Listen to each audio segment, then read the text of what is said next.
Hello दोस्तों, नमस्कार। Welcome to my channel.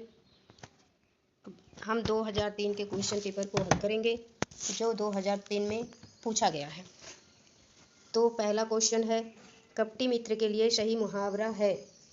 पहला ऑप्शन है दांत काटी रोटी, दूसरा ऑप्शन है आस्तीन का सांप, तीसरा ऑप्शन है अकल की दुम, चौथा ऑप्शन है आबनूस का कुंदा। तो आप बताइए कि कौन सा ऑप्शन सही होगा। कपटी मित्र के लिए कौन सा ऑप्शन सही होगा।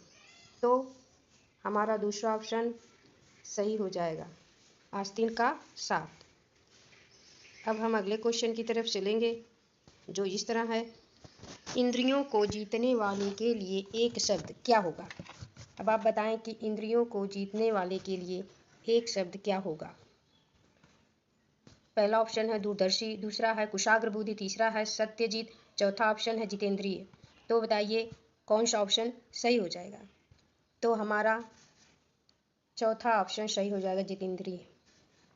अब हम चलते हैं नेक्स्ट क्वेश्चन की तरफ जो इस प्रकार है, पवन का संध विच्छेद है। अब आप लोग बताएं कि पवन का संध विच्छेद क्या होगा। पधन अवन, पधन वन, पोधन अन, पौधन अन। तो बताइए कौन सा ऑप्शन सही होगा। तो हमारा तीसरा ऑप्शन सही हो जाएगा, पोधन अन। अब हम अगले क्वेश्चन की तरफ चलते हैं, पुनर्जन्म का संध विच्छेद होगा, क्या होगा सही, कौन सा ऑप्शन सही होगा आप लोग बताएं। पुनर्धन जन्म, पुधन नरजन्म, पुधन जन्म, पुनर्धन आजन्म। तो बताइए आप लोग कौन सा ऑप्शन सही होगा। तो हमारा तीसरा ऑप्शन पुनर्धन जन्म जो कि विसर्ग संधि है, यही सही हो जाएगा। चलिए अगले क्वेश्चन को देखते हैं, इत्यादि शब्द में कौन सी संधि है। पहला ऑप्शन है यड़ संधि, वृद्धि संधि, गुण संधि या दीर्घ संधि। तो बताइए कौन सा ऑप्शन सही हो जाएगा। तो देखिए इसमें यड़ संधि सही हो जाएगा, पहला ऑप्शन ही सही हो जाएगा। चलिए अब हम अपने अगले क्वेश्चन को देखते हैं, नाक रगड़ना का क्या अर्थ है। नाक रगड़ना मुहावरे का अर्थ बताना है आपको। नाक में चोट लगना, इज्जत देना, दीनतापूर्वक प्रार्थना करना, चापलूसी करना।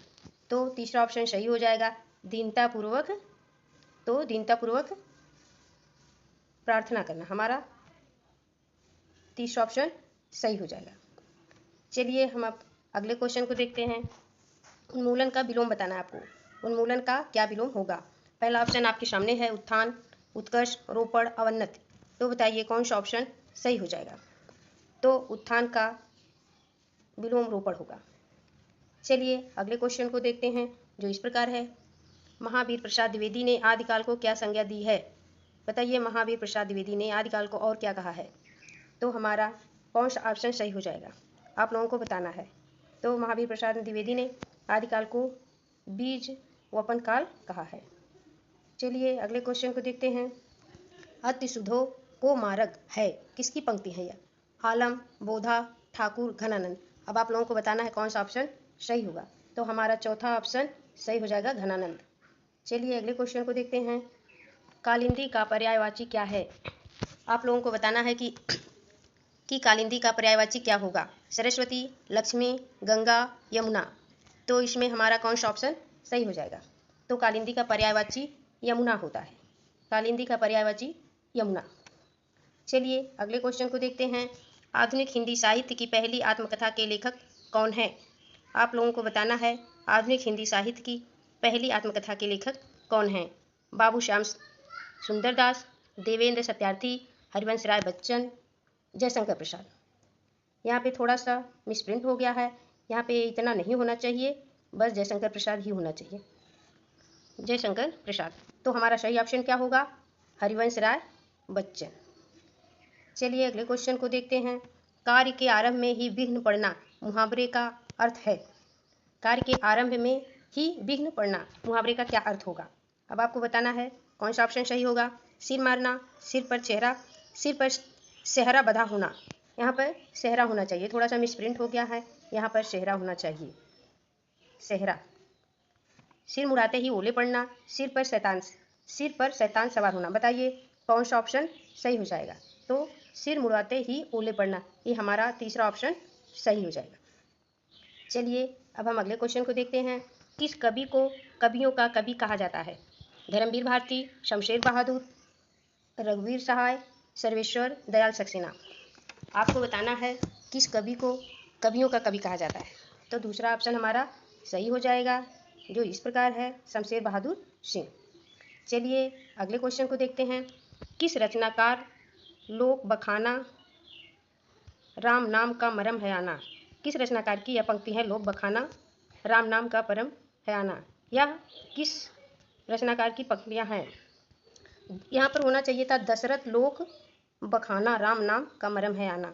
तो बताइए इसमें कौन सा ऑप्शन सही हो जाएगा?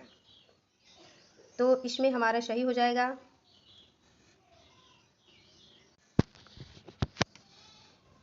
कौन सा ऑप्शन सही हो जाएगा? आप एक बार क्वेश्चन को फिर सुन लीजिए। दशरथ सुत तिहु लोक बखाना राम नाम का मरम है आना, यह पंक्ति होगी। यह पंक्ति किसकी है? यहाँ पे थोड़ा सा मिसप्रिंट हो गया है, तो बताइए यह किसकी पंक्तियाँ हैं? तो यह पंक्तियाँ हैं कबीर दास की। यह पंक्तियाँ कबीर दास जी की हैं। चलिए अगले क्वेश्चन को देखते हैं। हिंदी का पहला पत्र कौन सा है? उदंड मार्तंड। दूसरा ऑप्शन देखिए आप, इतिहास तिमिनाशक। तीसरा ऑप्शन है बनारस अखबार। चौथा ऑप्शन है हरिचंद मैगजीन। तो कौन सा पहला पत्र होगा, बताइए आप लोग? तो इसमें हमारा पहला ऑप्शन ही सही हो जाएगा, उदंड मार्तंड, जो कि कलकत्ता से ये जारी हुआ था और यह 1826 में हुआ था। चलिए अब हम अगले क्वेश्चन को देखते हैं, जो इस प्रकार है। चिंतामणि किसका निबंध संग्रह है? आप लोगों को बताना है कि चिंतामणि किसका निबंध संग्रह है। बाल मुकुंद गुप्त, हजारी प्रसाद द्विवेदी, रामचंद्र शुक्ल, श्याम सुंदर दास। तो इसमें सही ऑप्शन हो जाएगा हमारा रामचंद्र शुक्ल। चलिए अब अगले क्वेश्चन को देखते हैं। प्रेम सागर किसकी रचना है? बताइए आप लोग, प्रेम सागर किसकी रचना है? मुंशी सदा सुखलाल की, सदल मिश्र की, लल्लू लाल जी की, राम प्रसाद निरंजन की। तो हमारा तीसरा ऑप्शन सही हो जाएगा, लल्लू लाल की रचना है प्रेम सागर। चलिए अगले क्वेश्चन को देखते हैं। अगला क्वेश्चन आप लोगों के सामने इस प्रकार है। काशी नागरी प्रचारणी सभा की स्थापना किस वर्ष हुई? तो हमारा देखिए इसमें कौन सा ऑप्शन सही होगा?